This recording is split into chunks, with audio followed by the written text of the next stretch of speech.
Bismillahirrahmanirrahim. Alhamdulillahirabbil alamin.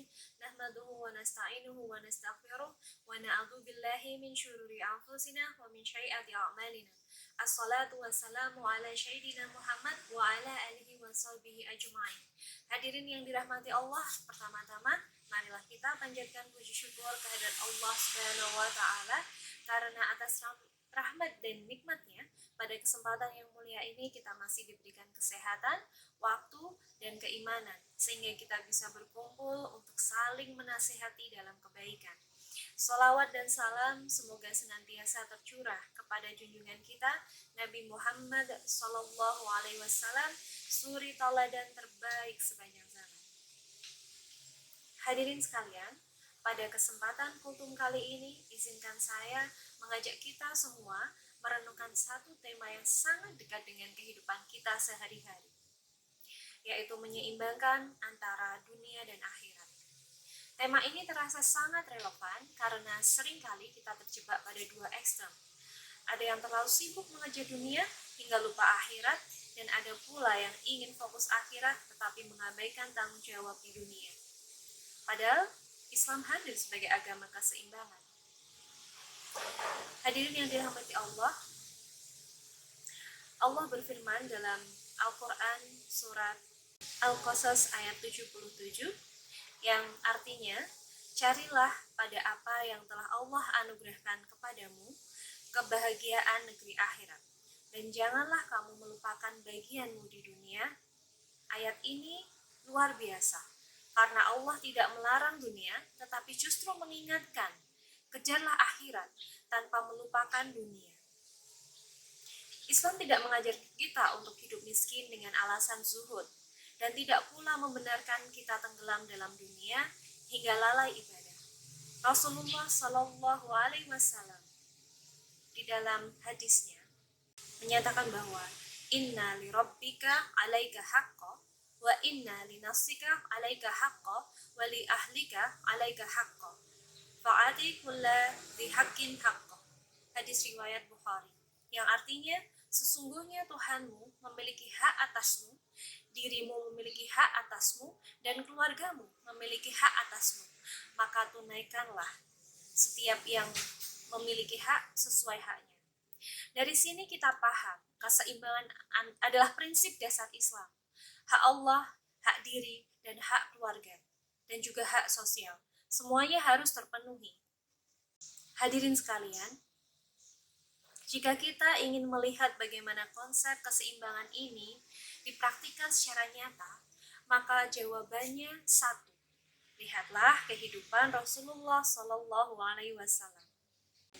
Rasulullah adalah manusia paling mulia, paling dekat dengan Allah, paling rajin ibadah. Namun, beliau tidak meninggalkan dunia. Dalam sirah kita sering mendengarkan cerita beliau bahwa beliau sebagai Rasul itu juga menjadi kepala keluarga, memimpin negara, berdagang, mengatur strategi perang, bahkan juga bermasyarakat. Namun Rasulullah tetap qiyamul lail, puasa sunnah, dan zikir yang panjang.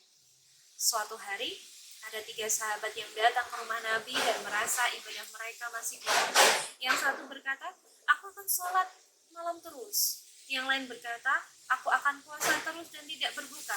Dan yang ketiga berkata, aku tidak akan menikah. Maka Rasulullah bersabda, demi Allah, aku adalah orang yang paling takut, paling bertakwa kepada Allah di antara kalian. Tetapi aku berpuasa dan aku berbuka, sholat dan aku tidur, serta aku menikahi wanita. Barang siapa membenci sunahku, maka ia bukan dari golongan. Ini penegasan kuat bahwa berlebihan dalam ibadah hingga meninggalkan fitrah manusia juga bukan ajaran Islam. Begitu pula para sahabat. Abu Bakar adalah pedagang yang sukses dan ahli ibadah. Umar bin Khattab tegas memimpin negara namun menangis dalam sholat malamnya. Utsman bin Affan kaya raya, tapi hartanya habis untuk dakwah.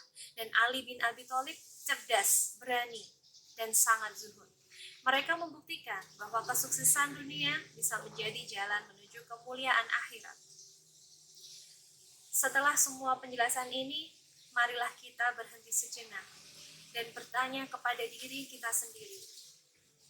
Apakah selama ini kita terlalu sibuk mengejar dunia sampai lalai sholat?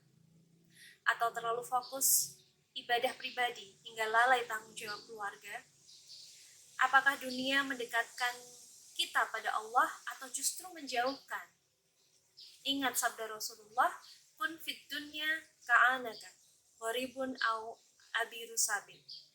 Yang artinya, jadilah engkau di dunia seperti orang asing atau seorang musafir. Musafir itu membawa bekal secukupnya, fokus pada tujuan dan tak terlena oleh persinggahan. Dan akhirnya, marilah kita semua berdoa kepada Allah supaya Allah memberikan kita hati yang seimbang, tangan yang giat bekerja, dan jiwa yang selalu terikat dengan akhirat. Rabbana atina fid dunya hasanah wa fil akhirati hasanah wa qina adzabannar. Semoga kita menjadi hamba yang sukses di dunia dan selamat di akhirat. Amin ya rabbal alamin. Sekian kultum pada kesempatan hari ini. Wassalamualaikum warahmatullahi wabarakatuh.